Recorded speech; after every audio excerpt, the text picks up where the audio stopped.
Assalomu alaykum. Umra safariga bormoqchi bo'layotganlar, bugun sizlarga umraga ketayotgan odamlarda eng asosiy qiladigan 10 ta xatolar to'g'risida ma'lumot berib o'taman. Mana shu xatolarni qilmasalaring, xudo xolasa umra safarida nima deydi, sizlarda oshiqcha ko'ngilsiz holatlar va boshqa muammolar bo'lmaydi. Xo'p, sizlarni vaqtlaringni olmaymiz. Birinchi o'rindagi eng asosiy katta xatolardan bittasi 50 boshiga quloq solmaslik. Ya'ni 50 boshi bu yo'l boshchi bo'ladi. Men o'zim bilaman yokida menda nima deydi, o'zini aytganini qilishlik. Nima bo'lgan taqdirda ham yo'l boshchi ahli ilm inson qo'yilgandan keyin ana shu odamni aytganini qilish kerak. Ikkinchi masala 50 boshini eshitish kerak. Nima uchun? Chunki umra amalini qilishda, umra amaliga ihromga kirgandan keyin o'zini qonun qoidalari bor. Ya'ni misol tariqasida keltirishim mumkin, odamga ozor bermaslik, odamni so'kmaslik, undan tashqari atir, shunaqangi xushbo'ylantiruvchi narsalardan foydalanmaslik kerak. Mana shu narsalarda agar 50 boshini eshitmasangiz, siz bitta xato qilib qo'ysangiz, misol qo'y so'yishingiz kerak bo'lib qolishi mumkin. Shunaqangi holatlar bo'lmasligi uchun albatta 50 boshiga quloq solishinglarni tavsiya qilamiz. Va uchinchi eng asosiy yana bir narsalardan biri firma tomonidan bejik beriladi. Mana shu bejiklarni ziyoratga chiqqanlaringda, yana aksariyat odamlar umra badaliga borishi mumkin yokida yana kimdirlar haramga ibodatga chiqishi mumkin. Ana shu vaqtlarda bejikni taqib olishlaringni tavsiya qilamiz. Mabodo yo'qolib qolgan taqdirlaringda ham bejikdagi nomerni oddiy askarlarga ko'rsatsalaring, o'zi telefon qilib, mana shu joyda odaming bor ekan, shu odamingni mana shu yerdan kelib olib ket degan narsani berishadi. Ya'ni yo'qolib qolsalaring hech qanaqangi qo'rquvga berilish shart emas. Xo'p, to'rtinchisi, ota-onasini umra safariga jo'natayotgan akalar telefon orqali ota-onalaringga oddiy misol Wi-Fi ga ulanishni o'rgatib qo'yinglar.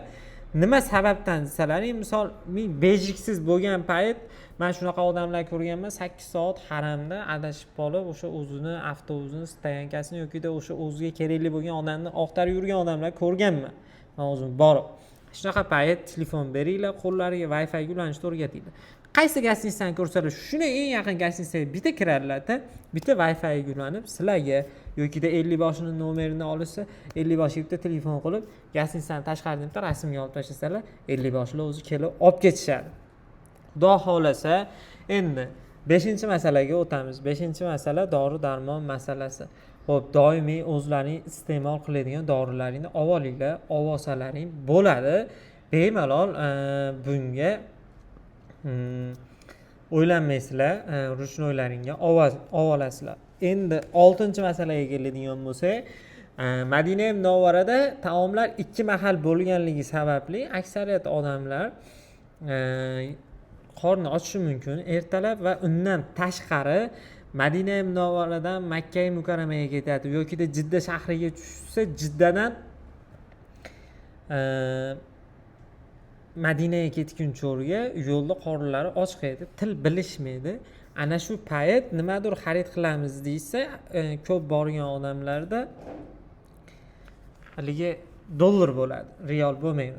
Ovqatlanish ham muammo bo'ladi. Ana shunaqangi paytda quruq mevalar, misol pista, bodam, o'rik, keshu, shunga o'xshash narsalar hamda go'shtni qanaqangi uslubda tanovul qilishsa, chiroyli go'shtni idishchaga solib uni ham bersalaring, ana shu Madina Munavvarada va yo'lda yurgan paytlarida tanovul qilishliklariga oson bo'ladi.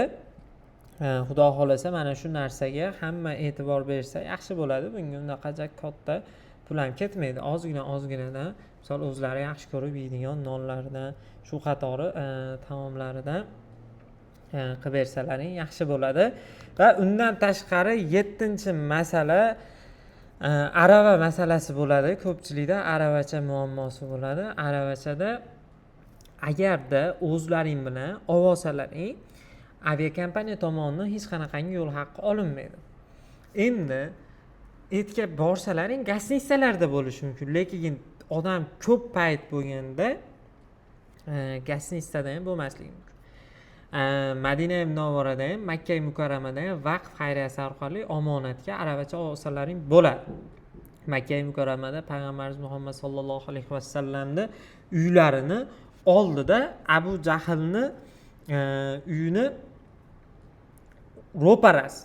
ro'parasida o'zi aravachalar qo'yib bergan viza yoki biletlaringni ko'rsatasizlar. Shuni sizlarga o'zi aravachalarda taqdim qilishadi.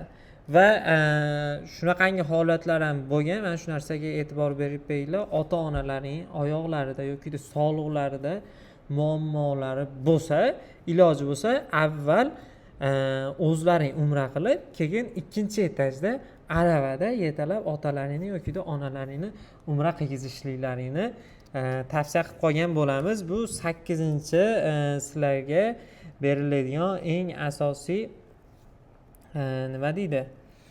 Maslahatlarimizdan biri.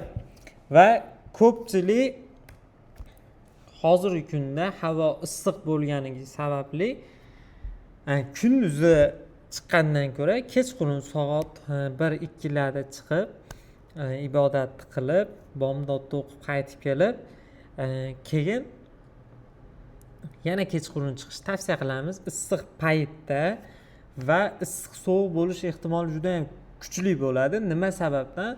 Konditsioner tizimlari ishlab turadi. Misol konditsionerli joyga issiqdan sovuqqa kirasizlar.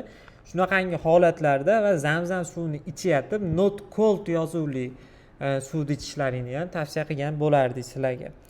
Va endi eng asosiy sizlarga aeroportda qaytayotganlaringda 10-maslahatimizni bersak, zamzam suvini chamadonlaringga solmanglar. Zamzam suvini o'tkazmaydi. O'shaning uchun firma tomonidan 5 litrli zamzam suvlari beriladi. Ana shu zamzam suvlarini o'zlaring bilan olib kelsalaring bo'ladi. Xo'p, endi Xudo xolasa biz bilan mukammal umra qilamiz deganlarga inshaalloh umra safariga avgust oyiga reyslarimiz sizlarga 19-avgust Farg'ona Jidda yo'nalishidagi reysimiz bor. Bundan tashqari 26-avgust Farg'ona Jidda yo'nalishidagi reysimiz bor. Va 18-avgust Toshkent Jidda, 25-avgust Toshkent Jidda yo'nalishidagi reysimiz ham bo'ladi. Xudo xolasa ushbu reyslarimizning narxini $1050 dan qilib beramiz. Aloqaga chiqinglar, odam soniga qarab chegirmalarni ham qilib beramiz. Xudo xolasa chiroyli qilib arzon narxlarda ishlaringni bitiramiz. Eng muhimi bizda bordi keldi biletlar oldindan olinadi. Borish, qaytish vaqtlaring albatta aniq bo'ladi.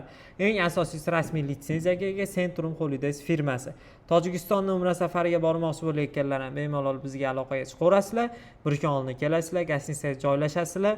Gastinitsa to'lovlarini o'zimiz to'lab beramiz va damlaringni olib ertasiga chiqib uchasizlar. Ajoyib imkoniyatlar sizlarga yaratib qo'yganmiz. Ekranda raqamlarga aloqaga chiqib to'lov ma'lumotga ega bo'lsalaring bo'ladi. Sog' bo'linglar, salomat bo'ling.